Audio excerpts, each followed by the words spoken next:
আসসালামু আলাইকুম। সুপ্রিয় অষ্টম শ্রেণীর শিক্ষার্থীরা, আজকের এই ভিডিওতে আমরা তোমাদের দেখব যে অষ্টম শ্রেণীর গণিত, যে তোমাদের অর্ধবার্ষিক পরীক্ষার যে গণিত সাবজেক্টের নমুনা প্রশ্ন এবং সুপার সাজেশনটি দেখব। এই সাজেশনটি ফলো করলে আশা করি তোমাদের পরীক্ষার মধ্যে 100% কমন আসবে ইনশাল্লাহ। তোমাদের অষ্টম শ্রেণী প্রত্যেকটি সাবজেক্টের নমুনা প্রশ্ন এবং সুপার সাজেশন আমাদের চ্যানেলে প্লে লিস্টে দেওয়া আছে, সেখান থেকে তোমরা দেখে নিতে পারো। চলো প্রথমে আমরা তোমাদের বহু নির্বাচনী সৃজনশীল প্রশ্নগুলো দেখব, কি কি প্রশ্ন তোমাদের আসতে পারে উত্তর সহ আমরা দেখব। প্রথমেই দেখো, আমরা দেখে নেব যে সৃজনশীল তোমাদের যে 70 নাম্বার থাকবে। ক বিভাগে তোমাদের পাটিগণিত থাকবে। প্রথম অধ্যায় থেকে তোমরা যা যা পড়তে পারো সেই বিষয়গুলো আমরা দেখি, তারপর আমরা আরো বিস্তারিত উত্তর সহ দেখব। প্রথমেই তোমাদের যে পাটিগণিতের মধ্যে যে উদ্দীপক দেওয়া থাকবে, দেখো এখানে কতগুলো সংখ্যা দেওয়া আছে বা উপরে জ্যামিতিক চিত্রগুলো একটি প্যাটার্ন তৈরি করেছে, যা সমান দৈর্ঘ্যের রেখাকে রেখাংশ দিয়ে তৈরি। এখন দেখো যে ক 41 এবং 58 কে দুটি বর্গের সমষ্টি রূপে প্রকাশ করো। প্যাটার্নে চতুর্থ চিত্রটি তৈরি করে প্যাটার্নটির কোন বীজগণিতিক রাশিকে সমর্থন করে তা যুক্তিসহ উপস্থাপন করো। প্যাটার্নটির প্রথম 30টি চিত্র তৈরি করতে করতে মোট কতটি রেখাংশের যে দরকার হবে তা নির্ণয় করো। এগুলো তোমাদের থাকতে পারে যে প্যাটার্ন থেকে, তোমাদের পাটিগণিত থেকে এভাবে একটি থাকবেই। তারপর তোমাদের 7, 11, 15, 19, 23, 27 একটি সংখ্যা প্যাটার্ন। এটি একটি সংখ্যা প্যাটার্ন, তোমাদের উদ্দীপক দেওয়া থাকবে এভাবে, যে পরে থাকবে যে 40কে দুটি বর্গের অন্তর ও 100কে দুটি বর্গের সমষ্টিরূপে প্রকাশ করা। উদ্দীপকে প্রদত্ত সংখ্যাগুলো কোন নিয়মে প্যাটার্নভুক্ত হলো তা দেখাও এবং যে কোনো পথ নির্ণয়ের সূচক ক চলকের মাধ্যমে প্রকাশ করা। প্যাটার্নটির প্রথম 25টি পদের সমষ্টি নির্ণয় করা। তারপর তোমাদের এভাবে থাকতে পারে যে জ্যামিতিক চিত্রগুলো প্যাটার্ন তৈরি করেছে তা যা সমান দৈর্ঘ্যের রেখাংশ দিয়ে তৈরি, সেটি তোমরা লিখতে পারো, এভাবে থাকবে। এখন তোমাদের যে বহু নির্বাচনী প্রশ্নগুলো আছে সেগুলো আমরা দেখি, তারপর আমরা বিস্তারিত সৃজনশীলের জন্য আলাপ করব। সৃজনশীলের জন্য আমরা দেখব প্রথম অধ্যায় থেকে আমরা দেখে নেব তোমাদের প্যাটার্ন থেকে কি কি বহু নির্বাচনী প্রশ্ন আসতে পারে সেই উত্তর সহ আমরা দেখে নেব। এখানে দেখো, লক্ষ্য করো যে প্রথম অধ্যায় থেকে বহু নির্বাচনী প্রশ্ন যা যা আসতে পারে সেগুলো উত্তর সহ আমরা যদি দেখি। এখানে দেখো 12, 19, 14, 17, 13, 16, 11, 18, মাঝখানে হচ্ছে ক। এই ক এর মানটি কত হবে? এখন দেখো, ক চিহ্নিত স্থানে উপযুক্ত যে সংখ্যাটি কত হবে, একটি ম্যাজিক বর্গ তোমাদের প্রথম অধ্যায়েই, এটি যে প্রথমেই তোমাদের বইয়ের মধ্যে একের উত্তরটি হবে যে তোমাদের এখানে কত সংখ্যা বসবে। এর উত্তরটি হবে গ, যে এখানে 15 সংখ্যা বসবে। আর তারপর হচ্ছে 2, 1 থেকে 8 পর্যন্ত মৌলিক সংখ্যা কয়টি? এটি তোমাদের 6 এর পড়া, যে ক্লাস 6 এ 7 এ পড়া এগুলো, যে 1 থেকে 8 পর্যন্ত মৌলিক সংখ্যা কয়টি? এই 2 এর উত্তরটি হচ্ছে তোমাদের খ, যে 4টি।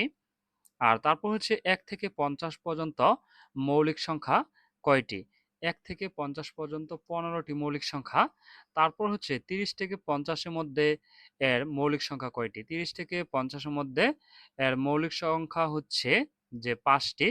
তারপর হচ্ছে 23 এবং 40 এর পরবর্তী মৌলিক সংখ্যা কোনটি? 23 এবং 43 এর পরবর্তী মৌলিক সংখ্যা কোনটি? এখন দেখো, এই 5 এর উত্তরটি হচ্ছে খ, যেমন 47। তারপর হচ্ছে 5, 6, 8, 11, 15, 20 তালিকার পরবর্তী সংখ্যাটি কত হবে? এই তালিকার পরবর্তী সংখ্যাটি হবে খ 26। আর তারপর হচ্ছে -5, 8, 11 তালিকার পরবর্তী সংখ্যাটি কত হবে? এই 7 এর উত্তরটি হচ্ছে গ, যে -14। কারণ এখানে দেখো যে 3 করে, যে 5, 6, 7, 8, 8 থেকে আবার 3 গণ 9, 10, 11, 3। তারপর 11 থেকে যদি আবার 3 যোগ করে তাহলে 11, 12, 13, 14, তাহলে মাইনাস কত হবে? 14 হবে। আর তারপর হচ্ছে 8, যে 0, 1 এবং প্রশ্নবোধক চিহ্ন 9 এবং 16 তালিকার যে ফাঁকা সংখ্যাটি কত হবে? এখানে তোমাদের যে 8 এর উত্তরটি হচ্ছে গ, যে 8 এর উত্তরটি হচ্ছে তোমাদের গ হবে 4। তারপর হচ্ছে 9, নিচের কোন সংখ্যাটি মৌলিক নয়? নিচের কোন সংখ্যাটি মৌলিক নয়? এটি হবে উত্তর ক 1। তারপর হচ্ছে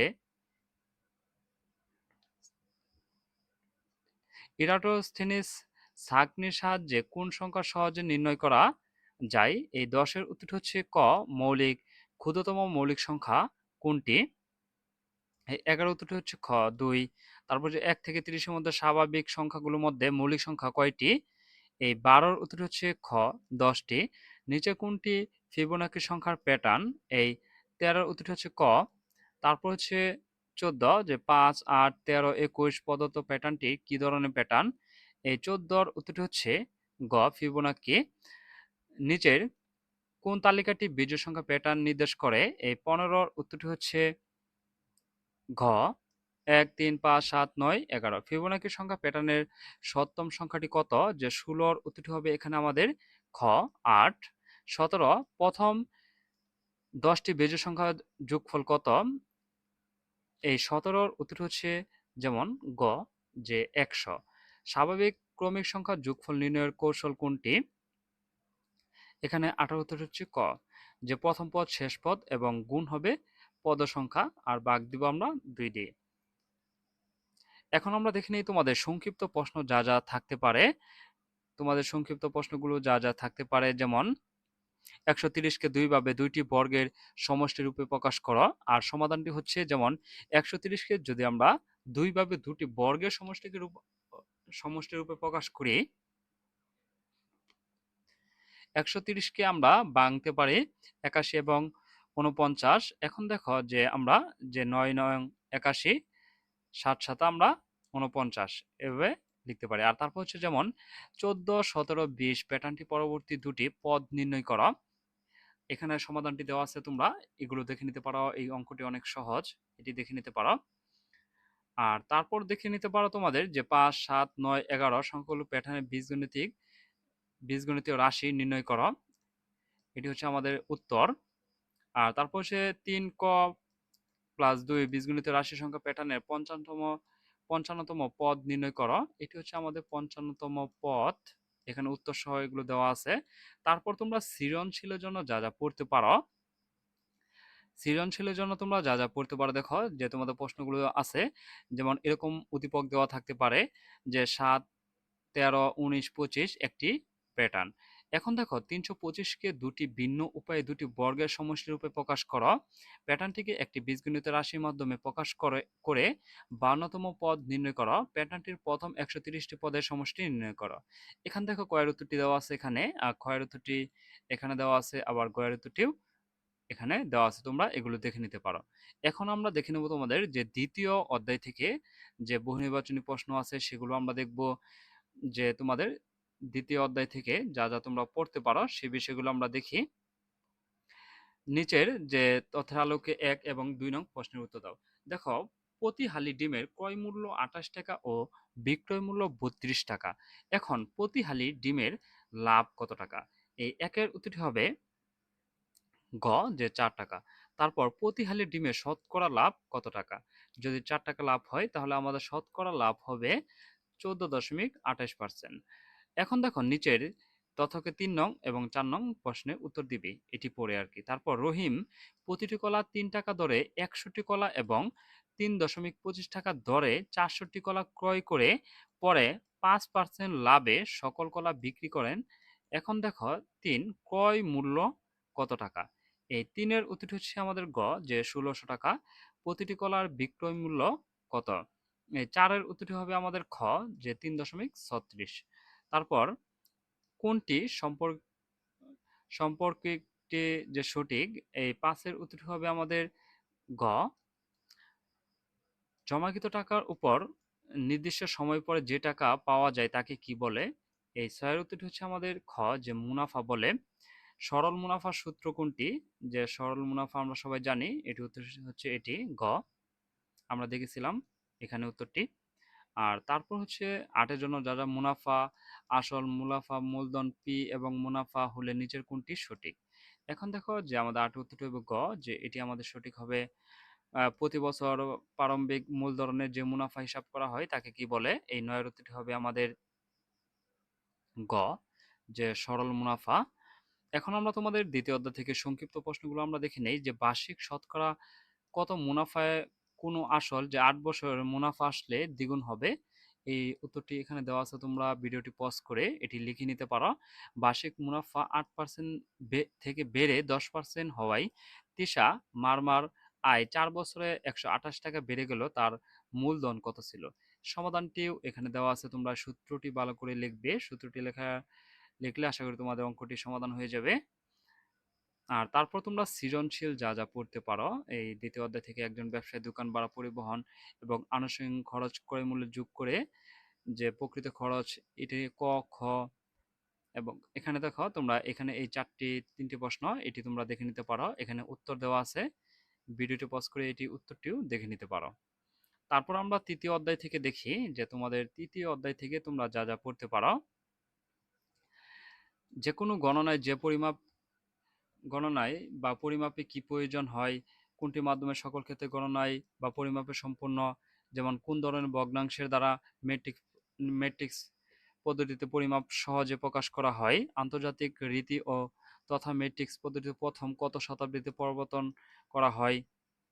আর তারপর তোমাদের সংক্ষিপ্ত যা যা পড়তে পারো, যেমন একটি ত্রিভুজের জমি ক্ষেত্রফল ২৬৪ বর্গমিটার, এর ভূমি ২২ মিটার বলে উচ্চতা নির্ণয় করা। এখানে তোমাদের এই যে উত্তরটি দেওয়া আছে আমাদের। একটি আয়তাকার বাগানের ক্ষেত্রফল ৮৪০ বর্গমিটার এবং দৈর্ঘ্য ৪০ মিটার হলে বাগানের প্রস্থ নির্ণয় করো। এখানে আমাদের যে উত্তরটিও এখানে দেওয়া আছে। এখন আমরা তোমাদের আরো কতগুলো প্রশ্ন আমরা দেখি যে এখানে আমরা যে প্রশ্নগুলো দেখি, তোমরা যা যা পড়তে পারো প্রতীকগুলোর বর্ণনা সহ মূলধন নির্ণয়ের সূত্রটি লিখো, মুনাফার হার নির্ণয় করো। এটি তোমরা থাকতে পারে যে কোনো প্রশ্নের মধ্যে। মুনাফা নির্ণয়ের সূত্র লেখা, মূলধন নির্ণয় করা। সরল মুনাফা, চক্রবৃদ্ধি মুনাফার সূত্র দুটি লেখ।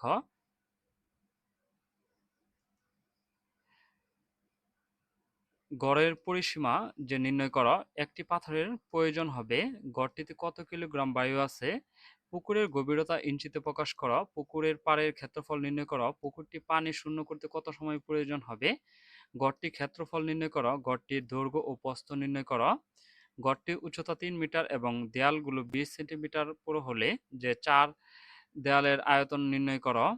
আর চতুর্থ অধ্যায় থেকে তোমাদের বীজগণিত থেকে তোমরা যা যা পড়তে পারো, স্কোয়ার প্লাস ওয়াই স্কোয়ার সমান সমান জেড স্কোয়ার, এভাবে তোমাদের থাকতে পারে একটি উদ্দীপক। তারপর তোমরা যেমন ওয়াই যে পাওয়ার থাকবে 6 মাইনাস ওয়াই 6 কে উৎপাদকে বিশ্লেষণ করো, আর প্রমাণ করো যে এত থেকে জেড 6 পর্যন্ত জেড 6 এটি প্রমাণ করো।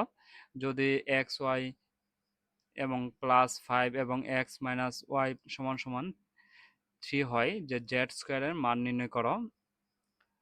তারপর হচ্ছে এস কে উৎপাদকে বিশ্লেষণ করো।